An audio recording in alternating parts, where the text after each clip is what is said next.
Let's talk about the artist way. Well, not we, just me. I'm talking about it. But if you're listening, we can pretend that this is like an us thing. It's going to be great. Okay, here we go.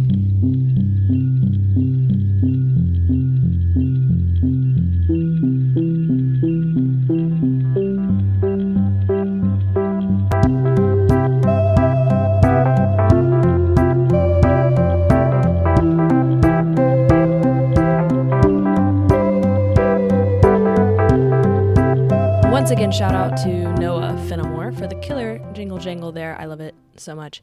Welcome back. My name is Gabby. This is the Gabby Gabs podcast. I feel like my inner Disney Channel kid thrives when I get to say that, but my current self absolutely hates it and is embarrassed every single time. But I signed up for this, so that's on me. Sorry, that's on me. I'm going to start off by slating. For those who are unfamiliar, slates are customary for auditions. Usually you say your name and height, and then sometimes they ask for other details, random stuff. So let's see. Okay, Gabby Fenimore, 5'5", Nashville, Tennessee. My favorite color is orange because orange makes me happy and nobody else seems to really like it that much. I've been wanting to talk about the artist way here for a very long time, and I talk about it to people in my real everyday life casually and constantly. So it being a very spiritual thing and then something that has affected me very deeply, it only makes sense that we discuss. I want to say it was first mentioned or suggested to me in 2021. I remember being in my acting class and my peer/friend Donald Johnston, shout out Donald, was talking about it, how wonderful it was, how much he recommends it. And it turned out to be a popular tool for several others of my classmates, so I ordered it on Amazon. I gave it a half-hearted go and then obviously failed to complete it because I am just an A+ student at starting books and never finishing them. Before I get too ahead of myself, what is The Artist's Way? If you don't know, technically it is a book by Julia Cameron, and it is also a 12-week course aimed for creative development. Amazon says that it is a revolutionary program for personal renewal. The Artist's Way will help you get back on track, rediscover your passions, and take the steps you need to change your life. I know what you're thinking. It's just another self-help book. But no, as somebody who has started many a self-help book, this is truly a lot more than that. It's really unique. It's very profound, very respected by creatives across the board. I know musicians and writers and actors and dancers who have done it and read it and loved it. And it has a 30th anniversary edition, which is not saying nothing. So when I say that it changed my life, I don't mean it lightly, and I'm not under exaggerating. I'm going to read more of the Amazon description, and then I'm going to tell you guys about my experience with it, and then also share on behalf of the two people that helped me to complete it. I have done The Artist's Way fully 2 times. Never have I done it alone by myself. I have started and not finished it on my own maybe 2 or 3 times, but I have finished it once with my mom and then actually just this week with my friend Tendai. Amazon says the program begins with Cameron's most vital tools for creative recovery, the morning pages, a daily writing ritual of 3 pages of stream of conscious, and the artist date, a dedicated block of time to nurture your inner artist. From there, she shares hundreds of exercises, activities, and prompts to help readers thoroughly explore each chapter.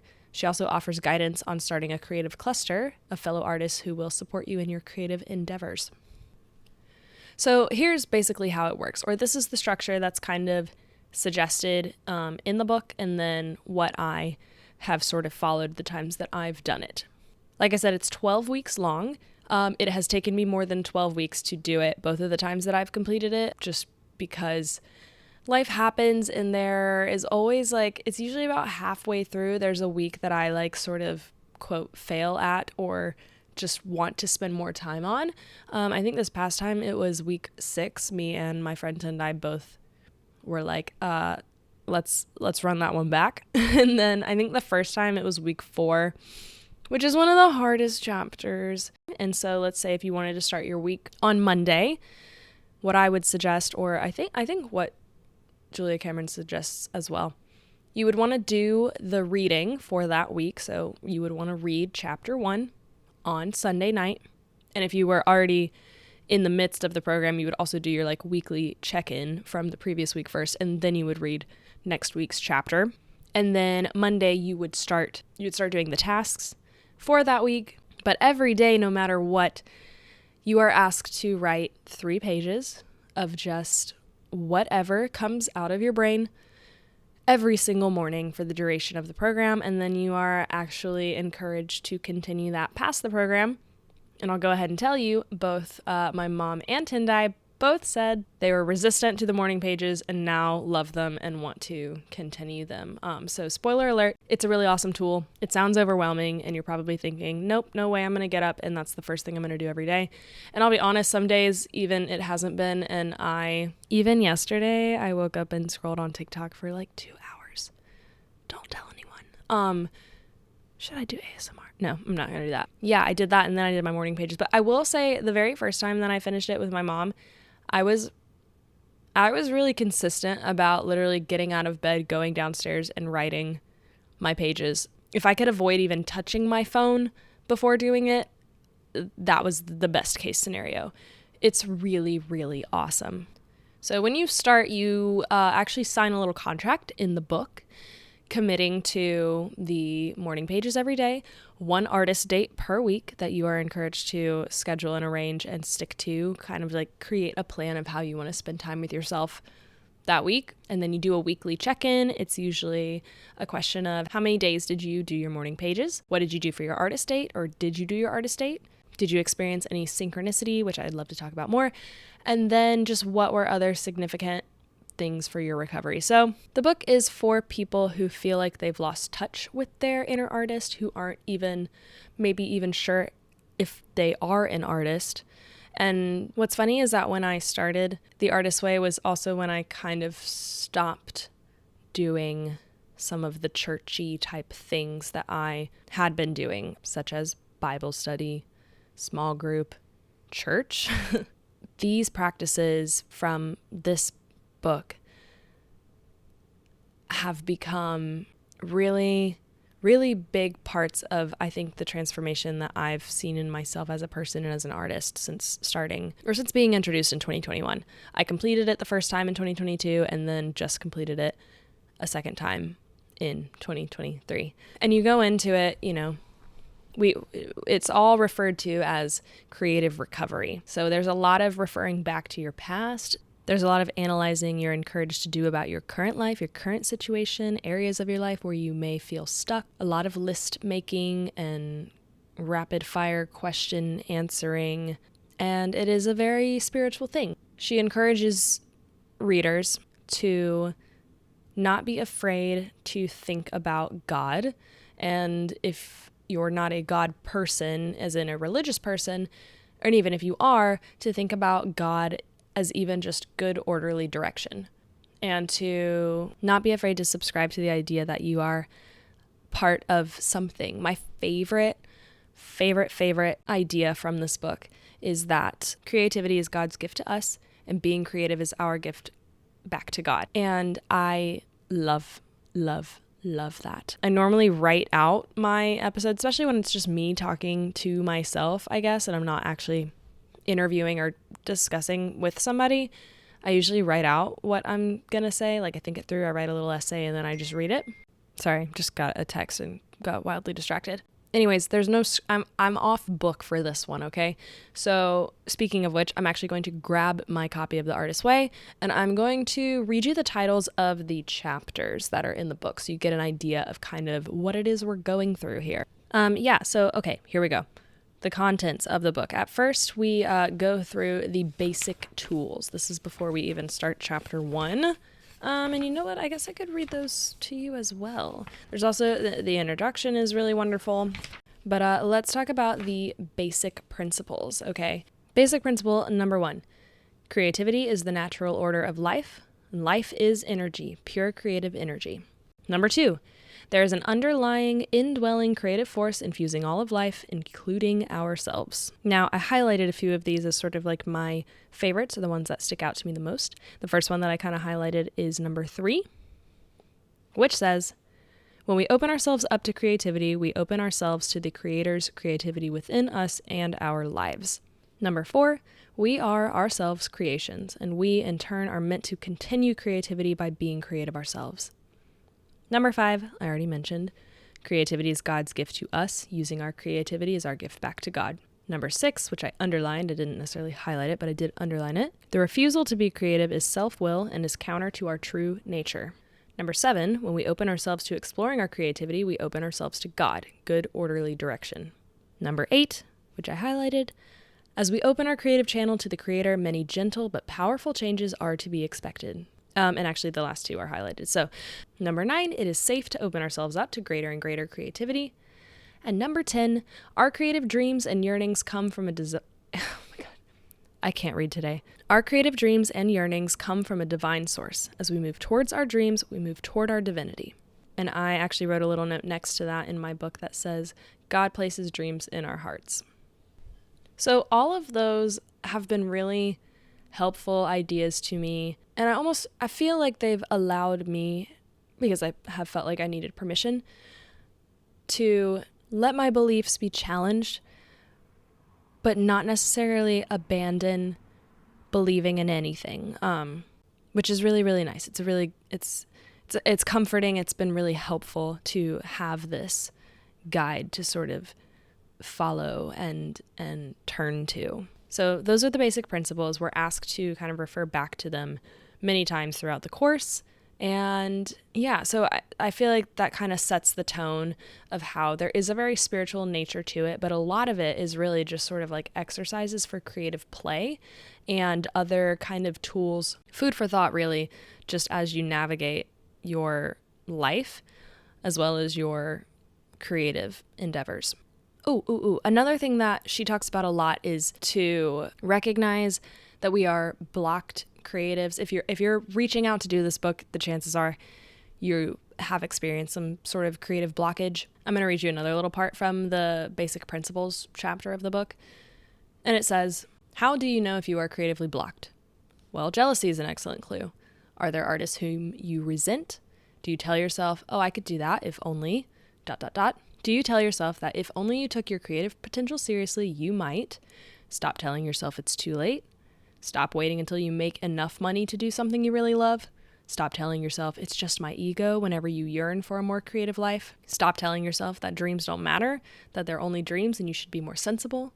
Stop fearing that your family and friends will think you're crazy. Stop telling yourself that creativity is a luxury and that you should be grateful for what you've got.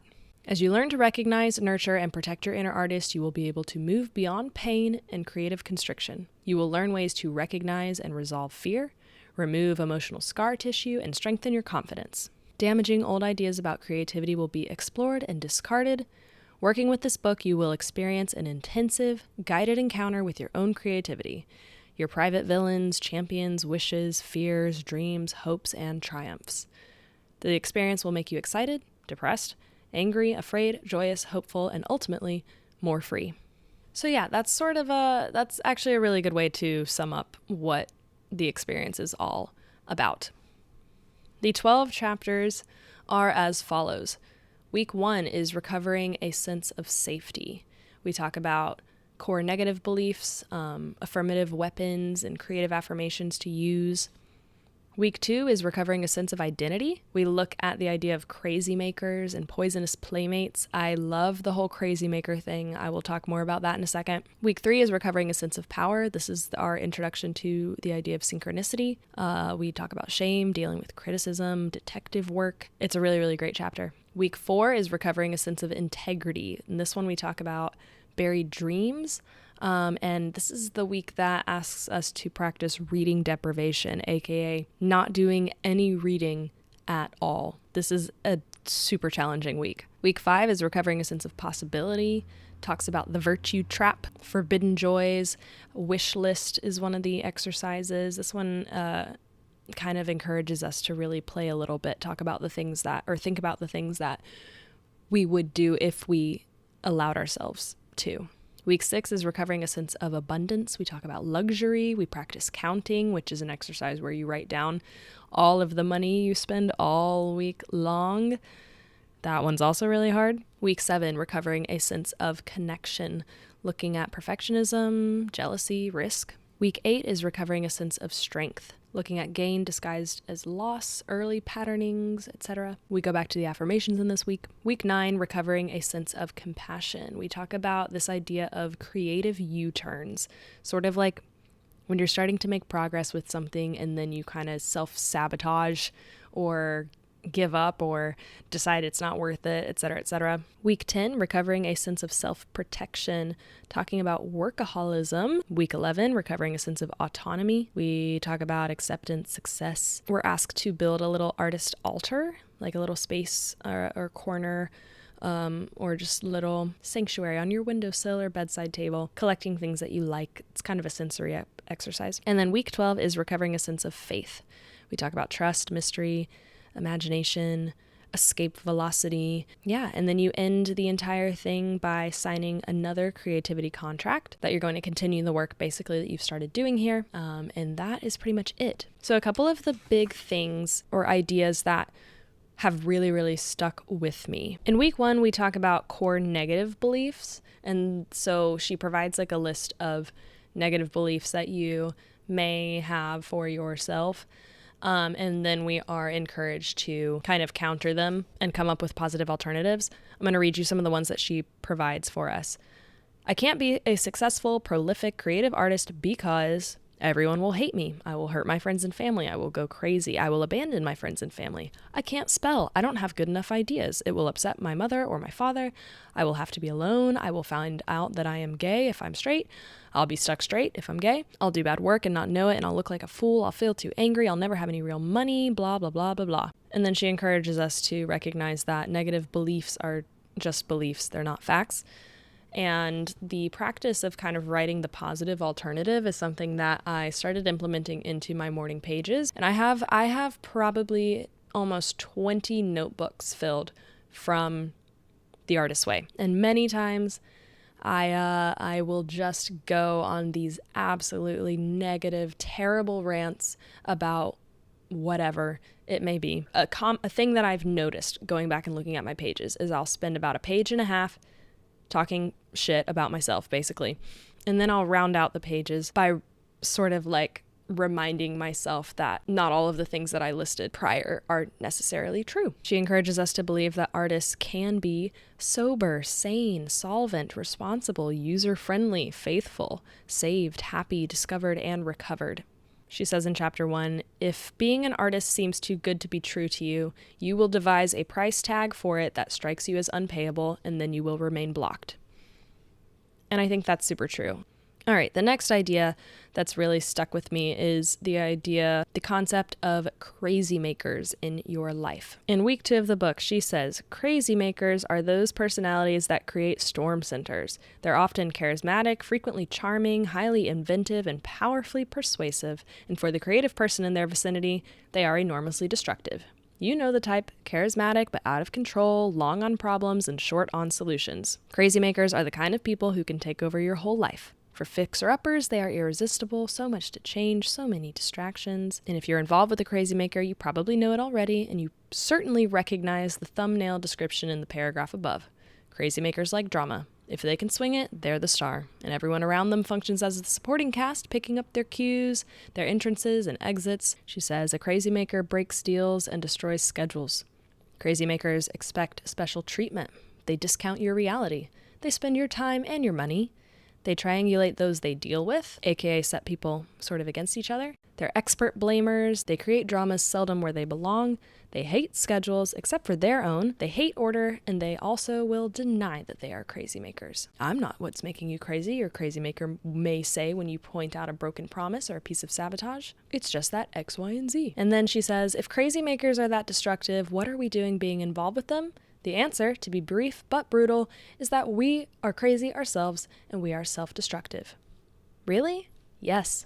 As blocked creatives, we are willing to go to almost any lengths to remain blocked. Throughout this week, we are challenged to recognize what characters in our life may be fitting the crazy maker bill. And then a recurring theme throughout the entire thing is she encourages you to not only recognize and point out where you may be blocked or self-sabotaging or avoiding, but she also asks you to really, really look at what the payoff is in staying blocked. And I think when I look at myself, I tend to justify hurting myself or sabotaging myself by putting the blame on another person. So in this situation, let's say there's somebody in my life who I should label as a crazy maker. What's the benefit of keeping them around? I might say, well, we've been friends for forever. It would be worse to not be friends at all than it would be to end the friendship and maybe be happier, be better. But I can point out pretty clearly from the start of my journey with the Artist Way through where I am now, there are some people who do not have the place in my life that they did when I started this. Actually, most of those cases were not even my own doing. Like, I didn't actively stand up and make the choice to end the friendship or end the relationship, but in using the tools that I've gained throughout this process and being more honest with myself and therefore being more honest with others, I lost some of those people, probably for the best. So yeah, the crazy maker thing has been a really, really helpful idea moving through this process. And then I know I'm going to forget something, but the last big thing that I want to go to in the book and talk about is the idea of synchronicity. You could call it synchronicity, you could call it manifestation, you can call it an answered prayer, whatever. It's all kind of the same, and it's something that I was not unfamiliar with, but I think being presented with the idea in this way helped it stick a little bit more. She introduces the idea of synchronicity and says, answered prayers are scary. They imply responsibility. You asked for it. Now that you've got it, what are you going to do? Answered prayers deliver us back to our own hand, and this is not comfortable. We find it easier to accept them as examples of synchronicity. For example, a woman admits to a buried dream of acting. At dinner the next night, she sits beside a man who teaches beginning actors. Someone wonders how to rent a rare film that they've never seen, and then find it at their neighborhood bookstore 2 days later. She says about synchronicity, it's my experience that we are much more afraid that there might be a God than we are that there might not be. Incidents like the ones described above happen to us, and yet we dismiss them as coincidence. Most of us are a lot more comfortable feeling that we're not being watched too closely. If God, by which I do not necessarily mean a single-pointed Christian concept, but an all-powerful, all-knowing force, does not exist, well then we're all off the hook, aren't we? There's no divine retribution, no divine consolation, and if the whole experience stinks, then, oh well, what did you expect? If there is a responsive, creative force that does hear us and act on our behalf, then we may really be able to do some things. The jig, in short, is up. God knows that the sky's the limit, and anyone honest will tell you that possibility is far more frightening than impossibility, that freedom is far more terrifying than any prison. If we do, in fact, have to deal with a force beyond ourselves that involves itself in our lives, then we may have to move into action on those previously impossible dreams. Life is what we make of it. Whether we conceive of an inner God force or another outer God doesn't matter. Relying on that force does. I have learned as a rule of thumb never to ask whether you can do something. Say instead that you're doing it, then fasten your seatbelt, and the most remarkable things follow. And I have very much seen that to be true. I found that the things that I've written about in my morning pages over and over and over again find their way into my real life. Things that I've wished for, things that I've wondered about, things that I want. And maybe those things were happening all the time already, and this just sort of made me aware of it. But that little sense of hope and possibility and dreaming, it makes life a lot more exciting and joyful, and I feel more inspired to keep going. I know for certain that since I started the Artist Way, I have made more things. I have had better, deeper, more meaningful conversations with people. I've met more people. I've found that I've been able to connect more deeply with other people, other artists. When I started the Artist Way and did not finish it, but the very first time I started it, I committed until I got about halfway through the book. I was in a relationship at the time. I had just started my acting class, or was about halfway through my very first acting intensive. Already I knew when I started that intensive that it was going to probably change my life. And that's something else that I really do want to talk about another time, how Meisner technique and just acting in general has also been a very kind of spiritual experience for me. And I really fell in love, unlike my mom and my friend Tendai, who I'm going to share their thoughts on the morning pages, I've discovered thanks to this. I am a writer and I love writing, and I always have loved writing, so I was not opposed to the morning pages, and I actually learned through doing them that I really value time by myself. And I liked getting up early before I had to talk to or see anybody, and being able to just basically, I guess, like talk to myself. But over the course of starting the Artist Way, already being in my intensive, the relationship that I was in ended. And then about a month after that, I still stuck with the artist way and I kept going. Felt like I was doing really, really well. And then I got busy and I let myself be busy instead of recover, which had some interesting repercussions on my life, my happiness, and my mental health and physical health. One of my other acting friends, shout out Kadar, asked me randomly on a phone call, "Hey, did you ever finish The Artist's Way?" To which I said, "No, I didn't." And he said, "I really think you should." And so I decided to try it again. This time I asked if my mom would do it with me. I had purchased a second copy of the book. Actually, I think I gave it to my dad for Christmas because I felt like he would really enjoy it. So I knew my parents had a copy. I was living in Atlanta at the time. My parents lived in South Georgia. And my mom agreed to do it with me. And we didn't do super thorough check-ins, but it was just really nice knowing that I wasn't doing it alone. And every now and then she would send me a text about an experience with Synchronicity or an artist date that she went on. And that just always really it just was really touching. And then for this most recent time, we were out at a restaurant or something one weekend for work. I want to say, we were in Chattanooga actually. My coworker and now friend, Tendai, was there at dinner. I was talking about the Artist's Way to my coworkers who are also all artists. And Tendai was really intrigued by it. And so following that week, we talked about it, we texted about it, and then decided to do it together. And so through this past journey, what we've been doing is either talking on the phone or just sending voice memos back and forth via text, giving our weekly update and then sort of things that we experienced throughout the process. Though it is challenging to complete even with a friend, especially, I didn't even talk about reading deprivation. The idea of reading deprivation is sort of to basically clear out distractions, right? See what you can do when you're not consuming from other sources. See what you can come up with and find to do on your own, whether it is literally just moving around furniture or folding clothes or taking things to Goodwill. And just the consistency of the practice. The artist dates, those are difficult too. It is difficult to keep up, but it has been so rewarding to finish a second time. I still just think back to how funny it was that my friend Kadar could tell based on what I was sharing with him about my life, or even just how I was presenting myself in life, that I had not finished it. I also think a big trap for artists and creatives is there's always, whether it's you start a project or you get involved with the start of a project, there is a lot of unfinished business. I would say auditioning is almost an unfinished business. You put a part of yourself into a role or preparing around a self-tape, and most of the time you don't get to know how it was received. Maybe you get pinned, maybe you get a callback, and then sometimes you book it.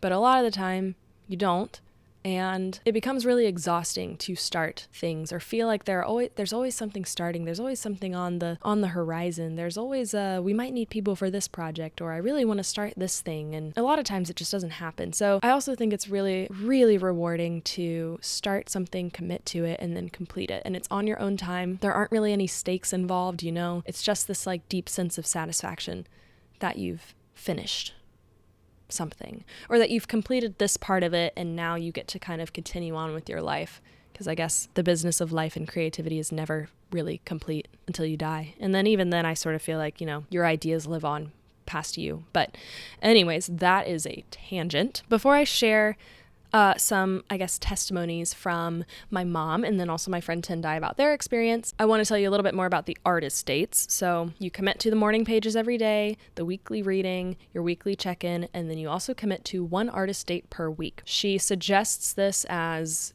going to the Dollar Tree and picking out 5 things that you love, like going to see that movie you really want to see, or planning a little weekend trip for yourself. The first time around doing this, I had a hard time committing to artist dates because I couldn't really figure out what I wanted to do, or I didn't feel like I had time to do it. The phase of life that I've been in the second time through, my schedule is kind of weird. I go through periods of having nothing to do and then having everything to do. So, and I also experience a good bit of freedom in my life. The way that my life was structured this year, it's like when I was home during the week and not working, it felt like I was on vacation a lot of the time, because Nashville living in Nashville has been new to me. During the week when I was home or not working, I didn't really have anything to do. Like all I did was take myself on dates basically, because I went and did a lot of things by myself. So I think what was the challenge for me this time around in terms of artist dates was being intentional about it, not letting myself just kind of float through life and, you know, spend money here, spend money there, spend time here, but actually set up intentional time of like, hey, Gabby, what do you want to do? And then like committing to doing that for myself. My favorite artist date is an afternoon at the lake.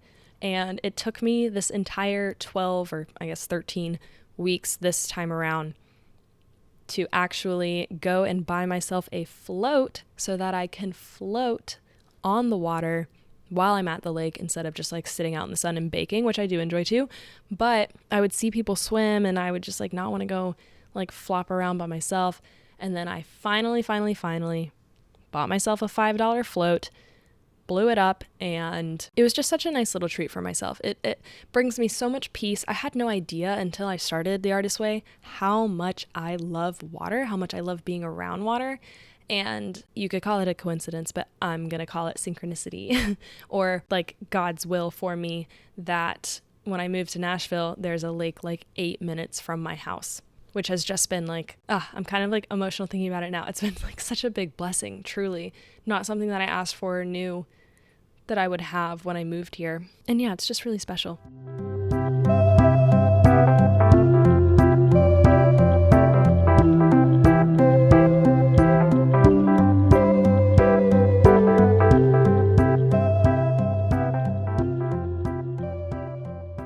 Okay, I'm done talking. I'm going to let you listen to my friend Tendai and my mom, Monica Fenimore, talk about their experience. I asked them both to tell me what was the most challenging part about doing the Artist Way and then what was the most rewarding part or just sort of their favorite parts about it. So without further ado, here they are, starting with Monica. Morning pages were tricky to me at first because I hate getting up in the morning. So the thought of having to do something every day in the morning was not my favorite. But just like she said I would, I came to really appreciate the morning pages, and it was almost an addiction to get up and do it, but in a good way. Like when you wish you had journaled as a kid and you always wanted to be the kind of person who journaled, but you never actually journaled. So the challenge of doing something like that every single day was hard, but really rewarding when I found that I could actually do it and that I did it every day. A funny thing about the morning pages for me was I ended up having jury duty, which I had never actually had to do in my entire life until one day when I happened to be in the middle of going through the Artist's Way. And so, of course, had to be there really early in the morning, and it was too difficult for me to think about waking up early enough to do my morning pages at home and then be at a courthouse at 8 a.m. So I took my journal and my pen with me to jury duty, where I had heard from everyone I knew I would have a lot of time to sit around doing nothing. And in fact, I had a lot of time to sit around doing nothing. And I had a book to read, but I also pulled out my journal and my pen and just started writing while I was sitting in a room with all these people waiting to be called for jury duty. I ended up filling, I mean, dozens of pages. I just started writing a play-by-play of what I was seeing around me and like the people who were working there. And it turned into sort of, I don't even know, like almost a play. Like I went back and reread it a few days later, and it was really kind of hilarious because I had named all these people whose names I didn't really know, and I was making guesses about what it was they were talking about far enough away from me where I really had no idea what they were talking about. But I just kept imagining what it might be. And it was actually a really crazy but fun, creative activity that stemmed from those sometimes boring, sometimes laborious morning pages. And it was really funny. In fact, I kind of want to go find that journal now and reread those pages again. Something that was hard for me at first were the questions where you would have to kind of like go back and think about something from the past. I don't know why, but I find like lots of missing memories for me from the past, and then certain things that stick out to me like, in perfect clarity.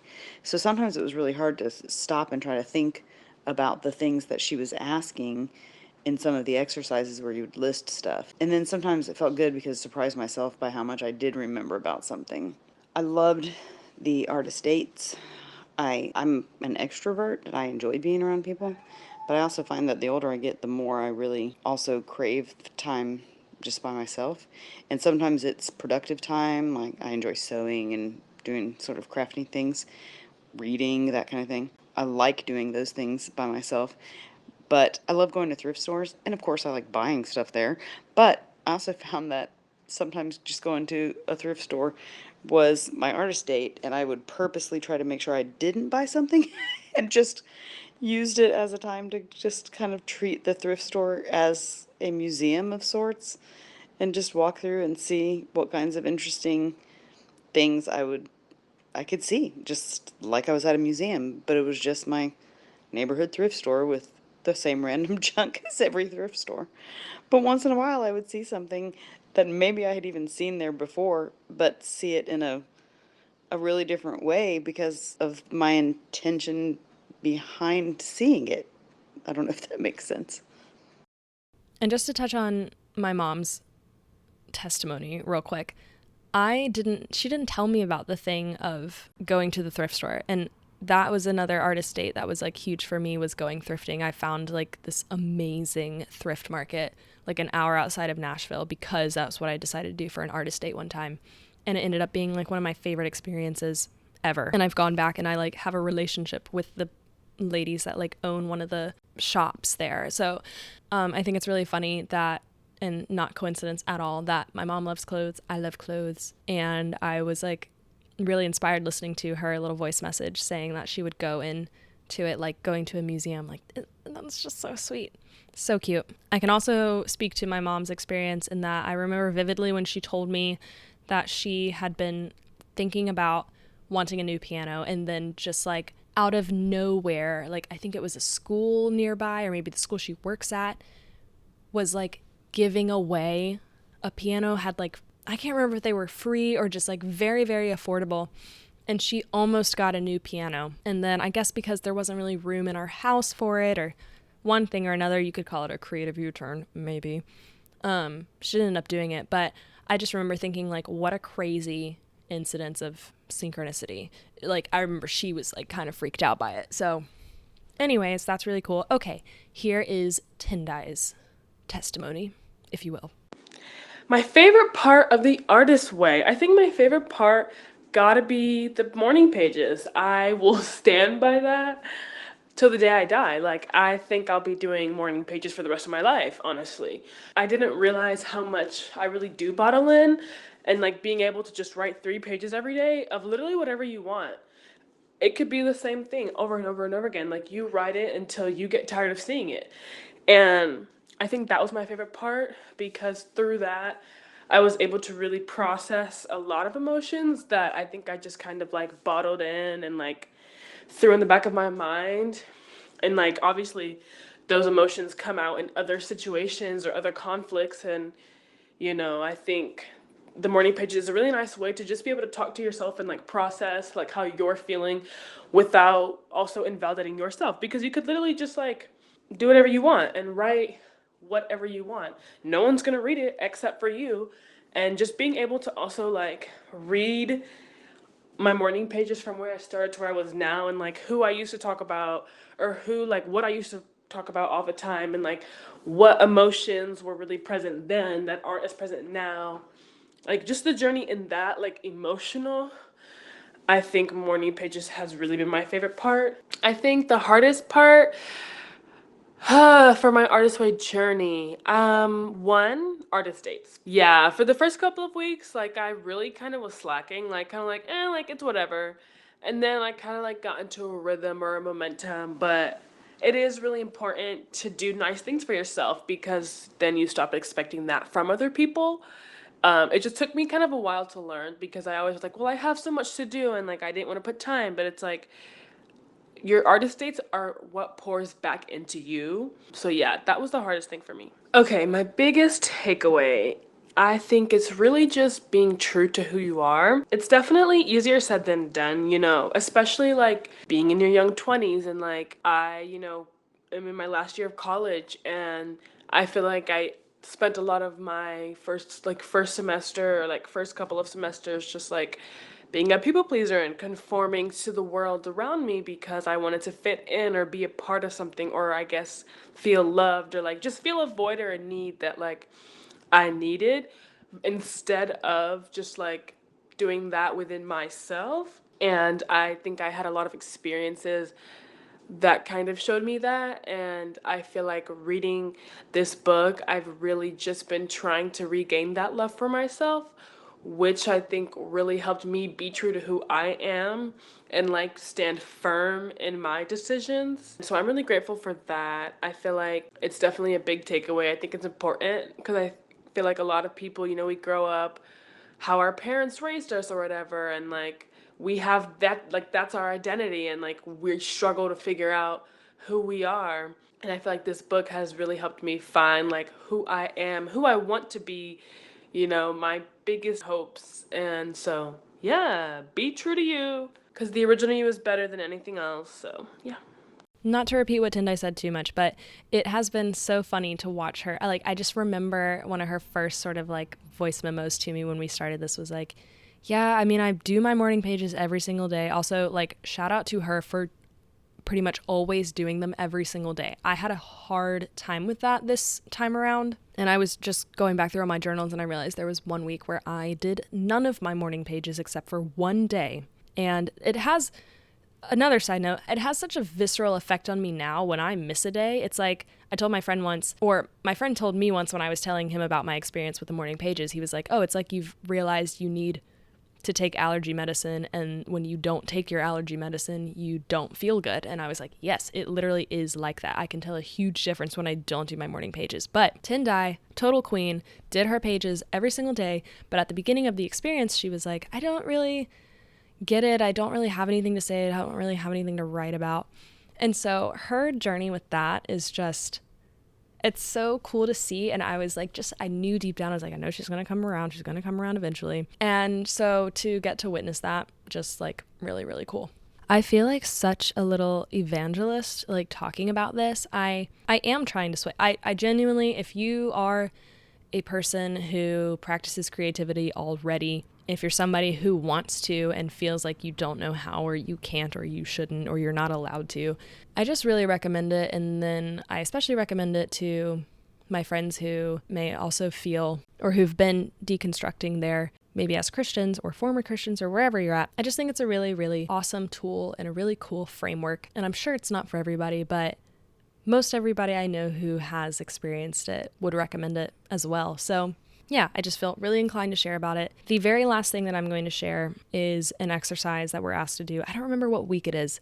I should have looked this up before. That's my bad. We are asked, one of the tasks is to write an artist prayer, just like for you, to your inner artist. And I found the one that I wrote this time around completing the course. And it's one that I've rewritten for myself. It's one that I have prayed to myself. And I think prayer has been one of the hardest things to do and not do recently in my life from a Christianity standpoint. Like, I find it difficult to pray, but I also find it very difficult not to pray. And over the past year or so, I think the only times I really have prayed have been in moments of like desperation or in the presence of other people because somebody else prayed over the meal or whatever it may be. But I'm going to close this podcast out with a prayer, my artist prayer, because it's actually been really, really helpful to me. Here is my artist prayer. I feel your presence around me and within me. I know I am never alone. I need only to step outside or stop and look within to hear your voice. Your guidance is never far. As I marvel at the way your creation moves in beautiful rhythm, may I remember today that you've also invited me to play a part. When the wind moves, I know I'm capable to move too. When new flowers form, I'm reminded that I too can create new life. When the leaves change, I'll know I'm allowed to change too. When they die and fall to the ground, I'll remember there's great peace in letting go. When I see every single star, I'll remember your invitation to shine. And as the waves crash and dance, I will be unafraid to crash and dance too. Amen. Thank you for listening. If you're interested in the Artist Way, you have any questions and you know me, reach out to me. I'd love to talk about it. You can order it on Amazon for like $12 or something. Oh, that reminds me. This time around, I actually listened to it on audiobook via the recommendation of my friend Catherine Roerty, who has also done The Artist Way more than once, I believe. Because I spent a lot of time this year driving or flying. So it was really helpful to be able to like listen to it while I was driving back and forth from Nashville to Atlanta and vice versa. But I love my copy very dearly. I have ordered it and bought it for people a number of times. And I hope you have a great day, a great life. Thanks for listening, and I will talk to you next time. Bye.